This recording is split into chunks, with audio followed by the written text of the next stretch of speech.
ब्रह्म का राग इतना अधिक अंदर नहीं बैठ जाए, आत्मा परमात्मा की चर्चाएं तो अपन कर रहे हैं, आनंद भी बहुत आ रहा, इतने उसके राग में नहीं उतर जाए कि वहां प्रवेश तो नहीं हुआ निर्विकल्प ध्यान में, लेकिन उसकी जगह दूसरे जीवों की पीड़ा देखना भी बंद हो गई। क्यों बंद हो गई? अब कोई उद्देश्य नहीं है, ना हमको पूजा करना है, ना हमको कहीं शुद्ध भोजन की तैयारी करना है, ना कुछ करना है। दोनों बातें समझो, मात्र प्रासुक भोजन करना ही जैन धर्म नहीं है, दोनों बातों को निहारिए। मात्र प्रासुक भोजन करके पूरा दिन निकाल देना ये जैन धर्म नहीं कहता, लेकिन क्रियाओं को छोड़ करके मात्र शब्द ब्रह्म में भी लगे रहना ये भी जैन धर्म नहीं कहता। दोनों बातें समझना पड़ेगी, यानी माध्यस्थ होके बीच का रास्ता निकालना पड़ेगा। जितना जितना अध्ययन किया उतनी गूढ़ता से करो, उसको अंतस में उतारने का भाव लाओ। प्रसंग क्या है?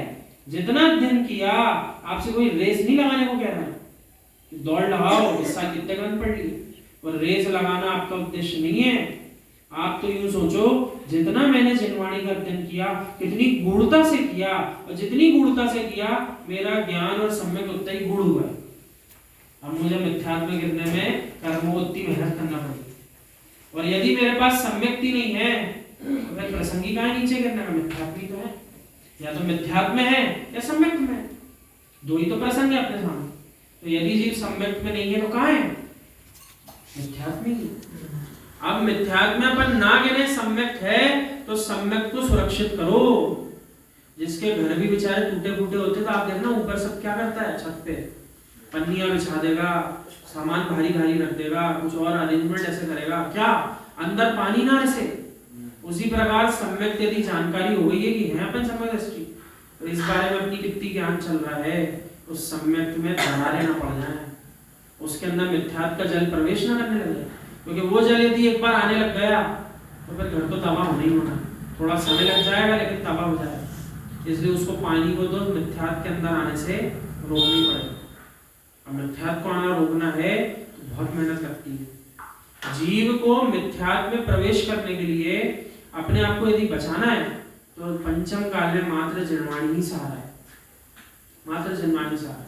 ना तो आप बहुत लंबे समय तक आंख बंद करके ध्यान कर पाओगे, ना आप अष्ट द्रव्य लेके बहुत अधिक समय तक पूजा भी कर पाओगे। कितनी देर करोगे आप पूजा? नहीं कर पाओगे। लेकिन स्वाध्याय एक ऐसा प्रसंग है, और स्वाध्याय मात्र ग्रंथ लेके पढ़ने की बात नहीं कर रहे, इसमें चिंतन चल रहा हो, सुन रहे हो, अध्ययन कर रहे हो, सुना रहे हो, सब स्वाध्याय। वो एक ऐसा आपके पास समय है, उसमें आप जितना लंबा समय चाहो उतना लंबा समय निकाल सकते हो। क्योंकि एक बार जीव की उसमें रुचि लग गई, हम तो देखते हैं छात्रों को, आपको हम प्रोत्साहित करने के लिए बात प्रसंग लाना है। छात्रों को हम देखते हैं, वो चर्चा जब करते हैं, बताते हैं, तो हम समझते हैं कि अध्ययन करने में आनंद तो आता है, लेकिन उन बेचारों के पास विषय सही नहीं। रात भर जागते हैं, आपको हम बता रहे हैं क्या पढ़ने के लिए, जो पढ़ाया जा रहा है स्कूल कॉलेज में वो पढ़ने के लिए नहीं, जो अलग से किताबें आती हैं उनके ज्ञान जिनमें उनका अच्छा लगता है वो चलाना, उसको पढ़ने के लिए मालूम कैसी होड़ लगी रहती। और 3 दिन के लिए हमें दे दो, हम 3 दिन और रात में पूरा पढ़ के आपको दे देंगे, ऐसा कहते हैं।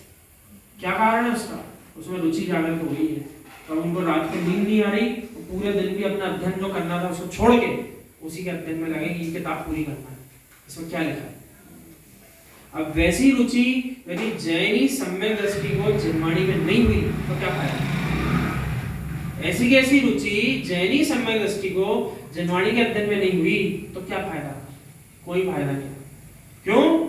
जितने आपके पास शुभ प्रशस्त प्रमेय होंगे उतना ही आपका प्रमाता प्रमाण अपना ज्ञान कार्य करेगा, उसके अंदर लीन होगा। और जितने कम प्रमेय आपके पास होंगे आपको तुरंत संसार के प्रमेयों में दौड़ लगाना पड़ेगी, क्योंकि ज्ञान तो मांग रहा है क्षेत्र जिसमें उसको काम करना है। आपके पास नहीं है ऐसा साधन उसको देने के लिए, उसको बेचारे को जो दृष्टिगोचर होगा, जो सुनाई देगा, वो ज्ञान आपको उसमें काम करना प्रारंभ करेगा। आप बैठे हो, आपके कोई भाव खराब नहीं चल रहा, आपने कुछ लोगों को लड़ते हुए देखा, आप सड़कों पे देखो, लड़ाई 2 की हो रही और खड़े होकर 200 देख रहे हैं, खड़े होकर वो क्या कर रहे हैं? उनको आनंद आ रहा है उसमें, इंद्रिय विषय बन गया वो। लड़ाई उनकी नहीं चल रही जो खड़े होकर देख रहे हैं, परंतु उनको आनंद आ रहा है। बोला बोला के रोक के देख रहे, वो मजा आ रहा है, वो मारा उसको, तो कर क्या रहे हो? उनको इंद्रिय विषय कैसा मिला? देखने में तृप्ति हो रही है, कैसे मारा, कितनी लगी, बचा नहीं रहे। उसी प्रकार से जीवों को जो लड़ा रहे, तो 2 जीवों को लड़ा रहे, त्रियंशों को, और देखने वाले 2000, 20,000, 2 लाख, पूरा नगर का नगर उतर आया। आज भी ऐसे ऐसे कई सारे कुरीतियां चल रही है। तो वे सब क्या कर रहे हैं, आगे जाकर के उनको ऐसी लड़ाने बढ़ाने का काम जहाँ करना है वैसी संस्कार उनको दिख रहा है। नरकों में यही होता है।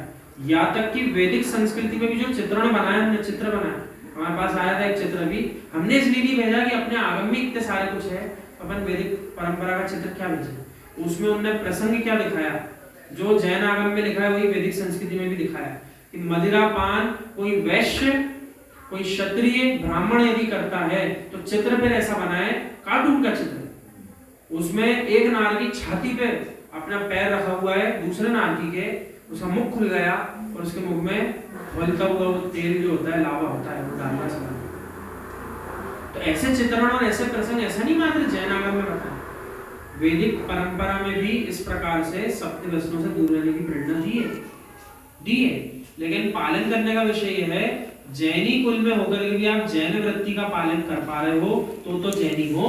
अन्य कुल का भी यदि जन्मा है लेकिन जैनी वृत्ति का पालन कर रहा है तो वो जैनी है, आप स्वीकार करो इस बात को। मात्र उसका जन्म किसी और कुल में हुआ है लेकिन जैनी वृत्ति जो है उसको उसने स्वीकार कर लिया। तो यहाँ कोई भेद नहीं चलता आप कौन से कुल के हो। माना कि कोई निम्न कुल का भी है लेकिन बड़ा ही शांत परिणाम नहीं है, कोई कषायिक परिणाम नहीं है, कोई आसक्ति का भाव नहीं, जो उसको मिल रहा उसी में वो क्या है, संतुष्ट है, इतना ही मेरी किस्मत में, तो वो आपसे अधिक सुखी है। वहीं यदि जैनी वृत्ति का जो आदमी था जिसको जैनी वृत्ति का पालन करना था लेकिन दिन रात आरंभ परिग्रह में लीन है, इसलिए दोनों प्रतिमाएं रखी जिनेंद्र को, आरंभ त्याग प्रतिमा भी होती है, परिग्रह त्याग प्रतिमा भी, दोनों अलग अलग बात।